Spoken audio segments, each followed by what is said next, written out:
All right, let's get right into it. What we're about to unpack here, it's not just a story. It's really a dark parable drawn from a pretty unique text. We're going to follow a transformation that is as profound as it is chilling, a single choice that completely remakes a person from the inside out. So let's start at the very beginning of the end, the exact moment that choice is made. And this is the tipping point. Everything, and I mean everything, hinges on this one moment. You can almost feel it in the words, can't you? The cold glass on her skin, but inside, this unnatural, pulsing heat. This isn't just a drink, it's a contract, waiting to be sealed. And it all begins with an invitation. So who makes this offer? Well, it comes from this mysterious, strange figure known only as the Tarantula Preacher. In this first part, let's break down the nature of this unholy invitation, what is actually being offered, how he presents it, and what it really means for our protagonist. Now, this is where it gets really fascinating. It's like we're seeing two sides of the same coin here. On the left, you've got the preacher's view. It's all very deliberate, almost ritualistic. He carves a rune, he offers the vial. For him, it's a logical step. But for her, on the right, it's a purely sensory thing. The cold glass, the pulsing heat, this dawning horror and excitement of what she's about to do. He is offering a process. She is receiving a destiny.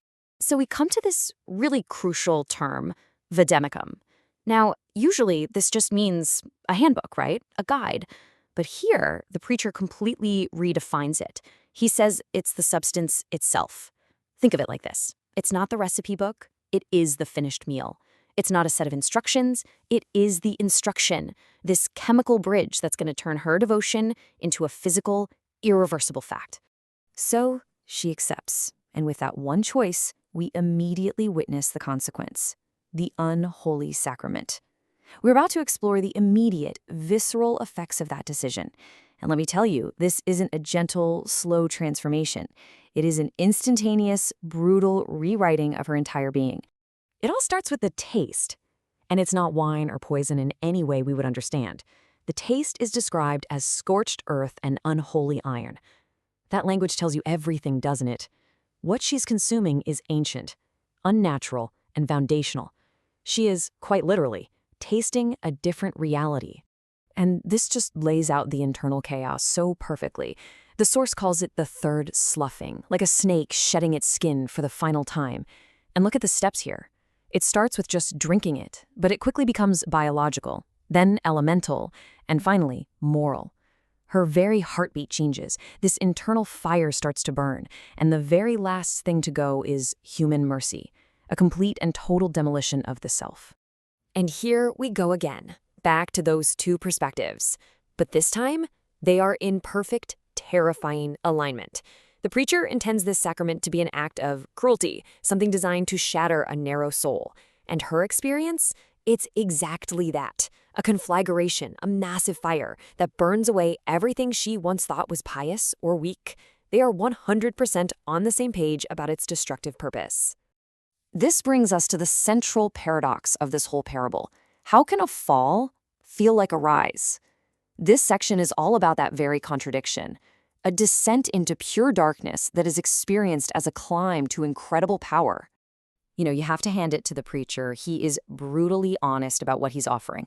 There is no promise of enlightenment or heaven here. He explicitly calls it a downward going. This is a promise of a journey into the very marrow of the night, a complete immersion. And the chilling part? He's not tricking her at all.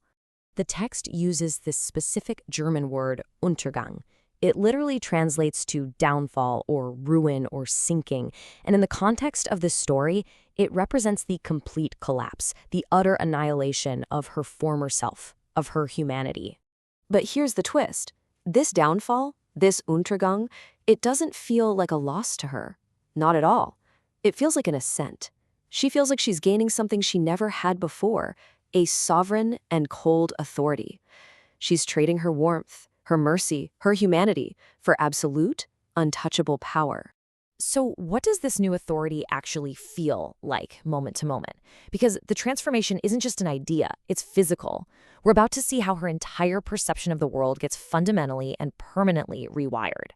I mean, just look at this list of changes. It's a complete sensory overhaul. Her touch becomes predatory. A chalk symbol on the ground becomes a permanent scar on her being. Her vision literally fractures and multiplies in the dark. A threatening sound becomes music. Even the feeling of rain shifts from a chill to a coronation. She's becoming a creature of this new, dark world. And what's her reaction to this monstrous change? The text says she is undismayed. There's no regret. She sees losing her humanity as a fair trade for what she's gained, a kind of forbidden knowledge, a gay science of the shadows. This isn't just her accepting it. She is joyfully embracing her new nature. And this brings us to the final stage, the anchored union. Her personal transformation is now complete, so the dynamic shifts. It's no longer master and student, but a new, unified entity with a singular, terrifying purpose. Her perception of the preacher has completely changed. He's not some external monstrous figure anymore. He is her guide, the living map to her true self, her inevitable homecoming. He was the path, and she has walked it. And their self-image is now perfectly mirrored. He sees them as a new species, a biological heresy. She sees them as a pair of disguised devils. They're using different words, but they mean the exact same thing. They are a new disruptive force, and they are completely united in their mission to unleash a permanent and unholy night on the world. So here's the game plan. The personal story, the prologue, that's over. Now, her existence is just one single strand in his much larger global design. They are moving from the wilderness to civilization, descending on the human hive with a final, chilling goal in mind. And this really says it all, doesn't it? It's their mission statement. Their synthesis is complete, and their purpose is crystal clear. They are no longer just individuals. They are a shared nightmare, ready to descend upon a world that's completely asleep. And so that leaves us with this final question to think about. The text describes the human world as narrow and suffocating. In that context, what is the real appeal of trading your humanity for something sovereign, cold, and powerful? What does that choice really say about the world you're trying to leave behind? That's something to chew on.